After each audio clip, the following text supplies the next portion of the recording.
తెనాలిపట్నంలో హనుమాన్ చౌక్ వద్ద ఉన్న శ్రీ సీతారాముల గుడి గురించి తెలుసుకుందాం.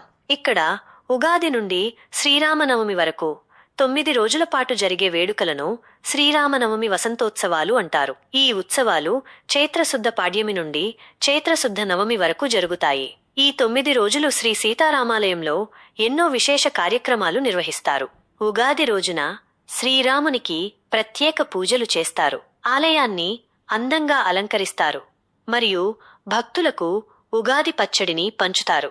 ఈ రోజుతోనే శ్రీరామనవమి కళ్యాణానికి అంకురార్పణ చేస్తారు. వసంత నవరాత్రి మహోత్సవాల్లో భాగంగా శ్రీరామనవమి నాడు శ్రీ సీతారాముల కళ్యాణోత్సవం అత్యంత వైభవంగా జరుగుతుంది. ఈ వేడుకను చూడటానికి వేలాది మంది భక్తులు శ్రీ సీతారాముల వారి దర్శనము కోసం తరలివస్తారు. ఈ 9 రోజులు తెనాలిలో శ్రీ సీతారాముల వారి గుడి ఆధ్యాత్మిక శోభతో వెలిగిపోతుంది. ఆలయంలో నిత్యం ప్రత్యేక పూజలు, హోమాలు, సాంస్కృతిక కార్యక్రమాలు నిర్వహిస్తారు. భక్తులు పెద్ద సంఖ్యలో పాల్గొని శ్రీరాముని ఆశీస్సులు పొందుతారు.